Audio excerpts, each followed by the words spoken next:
हे guys, good evening everybody. So हम लोग आज चल रहे हैं सेपरेशन ऑफ मिक्सचर्स पार्ट 2 पर। This is the second part which we are going to begin today. और हमारा चैप्टर भी ये ऑलमोस्ट खत्म होने वाला है guys. So we go to begin with our next chapter, जो कि हम लोग करेंगे बायो का इसके बाद, right.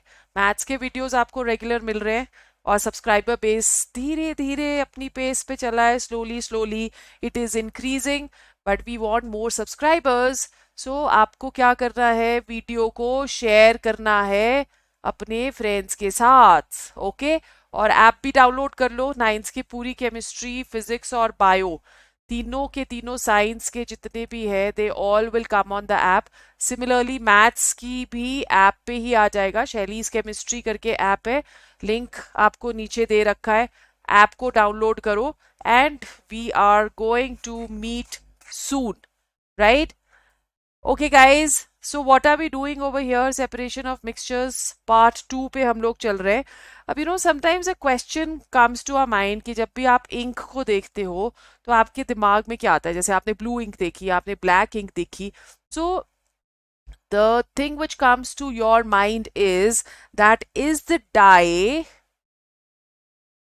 Oh, I have to take the pen over here. So क्या बोलता है, क्या बोलता है? It is saying that is the dye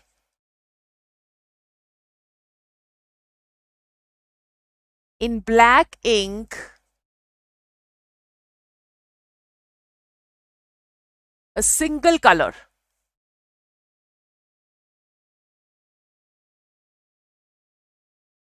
ठीक है। सो ये क्वेश्चन हमारे दिमाग में आता है। अब इस क्वेश्चन के लिए हम लोग इंक को के जितने भी कंपोनेंट्स हैं उनको हम लोग सेपरेट कर सकते हैं, और सेपरेट करते हैं by a method which is known as chromatography. अब ये जो क्रोमैटोग्राफी है, this is one of the most modern and versatile method which is used for separation. It is used for separation, it is used for purification, and it is also used for testing the purity. It is also used for testing the purity of inorganic and organic compounds.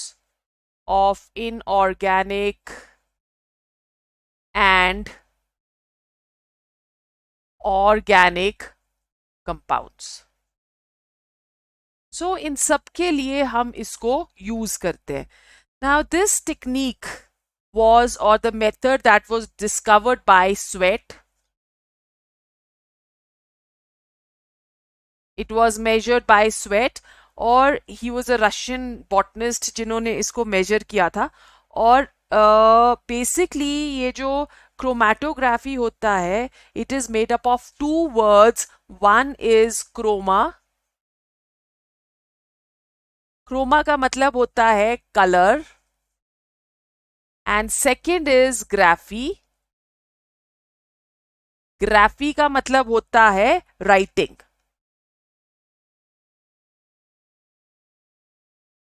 So this is what chromatography means. Now this method, that is basically we were only using this to separate the colored substances, but अभी अभी हम लोग इसको use करने लग गए हैं for the identification and characterization of both colorless as well as colored components.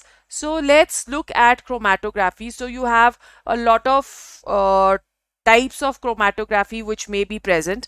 Now, as the technology is advancing, there are a lot of chromatography, such as we have column chromatography, हमारे पास है thin layer chromatography, हमारे पास है gas liquid chromatography, high performance liquid chromatography, and we have paper chromatography.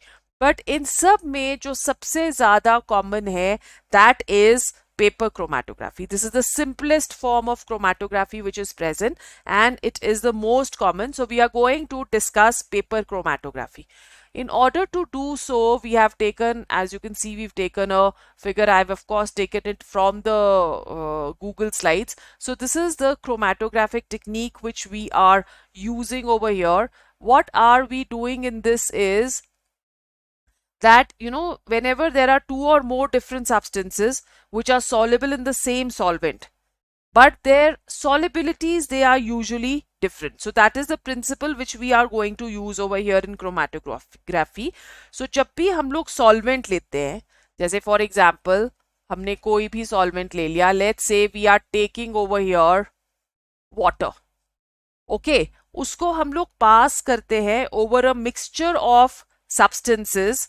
तो जो ज़्यादा soluble होगा, the one which is more soluble in water or in the solvent, that will move faster.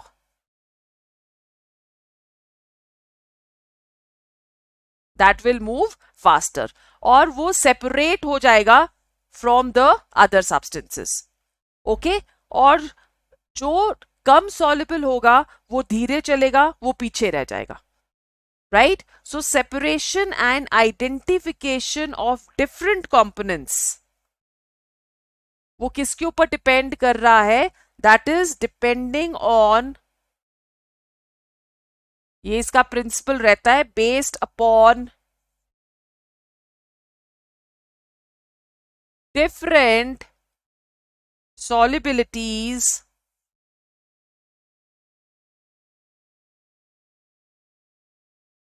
in the same solvent.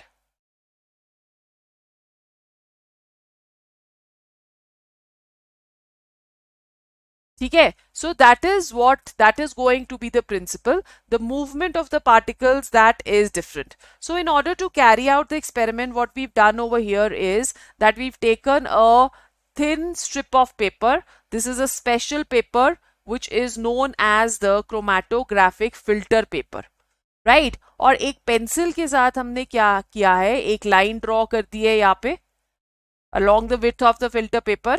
So ये जो distance नीचे का होता है, this is approximately 3 centimetres, right? और फिर उसके बाद एक छोटा सा इंक का ड्रॉप ले लिया है, as you can see over here. So एक छोटा सा इंक का यहाँ पे हम लोगों ने ड्रॉप ले लिया है. स्केच पेन से ले सकते हो, फाउंटेन पेन से ले सकते हो, किसी से भी लेके इसके सेंटर में ये लगा दिया. और फिर उसके बाद हमने इसको पेपर को सस्पेंड कर दिया है in water, right? So we are suspending the paper in glass jar, जिसमें हमने वाटर डाला हुआ है, so that the spot of ink on the paper will just start moving upwards. Now what can you see over here? जैसे जैसे water rise होने लगेगा by capillary action और फ्लो करेगा over the spot, it takes along with it the dye particles. तो आप देख रहे हो कि इसमें ये डिफरेंट कलर्स आ रहे हैं. तो इंक जो है वो मिक्सचर ऑफ 2 और मोर डाइज रहता है. कलर्ड कंपोनेंट जो ज्यादा सॉल्युबल होगा वो सबसे ऊपर चला जाएगा. मतलब ये जो पर्पल वाला है, this is going to be most soluble. ठीक है? और the one which is slower, this is going to be the least soluble over here. Lower heights वाले least soluble in water होते हैं, higher heights वाले more soluble in water होते हैं. So in this way all the dyes which are present in the black ink वो separate हो जाती है. तो इसका मतलब black ink पे अगर हम लोगों ने लिया है तो कौन कौन से उस पे present है? We have purple color, we have blue color and we have yellow color. अब जब water reach करता है near the top of the filter paper, जो पेपर स्ट्रिप है उसको हम लोग रिमूव करते हैं. इसको हमने रिमूव कर दिया, as you can see over here.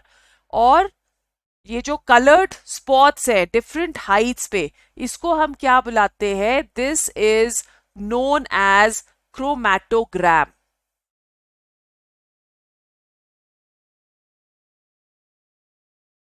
This is known as chromatogram. Okay, so this is all about paper chromatography.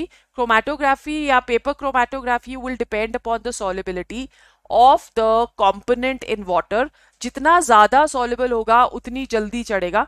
तो यहाँ पे पर्पल कलर सबसे ज्यादा soluble है, इसलिए वो सबसे जल्दी ऊपर को चढ़ रहा है, और जो मस्टर्ड वाला है वो सबसे कम soluble है, इसीलिए वो सबसे नीचे रह जा रहा है. Right. So what are going to be the applications of chromatography? Number one, to separate colored substances present in dyes and natural pigments, as we have just seen. Number two, to separate and identify the amino acids obtained by hydrolysis of proteins. This will also be one of the applications की जैसे हम लोग proteins करते हैं तो proteins पे बहुत ज़्यादा amino acids they are present, तो उस पे कौन से एक प्रोटीन के अंदर अमाइनो एसिड प्रेजेंट है. अमाइनो एसिड उसका बेसिक यूनिट होता है, सबसे छोटा यूनिट होता है प्रोटीन का. कौन सा अमाइनो एसिड प्रेजेंट है उसको भी हम लोग आइडेंटिफाई कर सकते हैं with the help of chromatography. To detect and identify drugs which are present in blood of criminals in forensic science. तो कौन कौन से, जैसे कोई भी क्रिमिनल्स फॉरेंसिक साइंस में कोई भी क्रिमिनल्स जो होते हैं उसमें आपने देखा होगा, अगर आप सीआईडी देखते हो, कुछ लोग पहले काफी देखते थे, अब मुझे पता नहीं, तो उसमें फॉरेंसिक साइंस में there is investigation of each and everything जो कि क्रिमिनल साइट पे या क्राइम साइट पे होता है. तो उस क्राइम साइट से सैंपल्स लेके उसको investigate करते हैं. That is also done with the help of chromatography. Then to separate small amounts of different products of a chemical reaction, that can also be done by chromatography, and to monitor the progress of the reaction. So these are going to be examples of chromatography, guys. We are going to come up with our next topic soon. How can we separate a mixture of two miscible liquids? So हम लोग next वाले topic में distillation करेंगे, right? और fractional distillation करेंगे. ये दोनों topics जो हैं we are going to finish together. तब तक आप इसके नोट्स बनाओ and I will see you soon.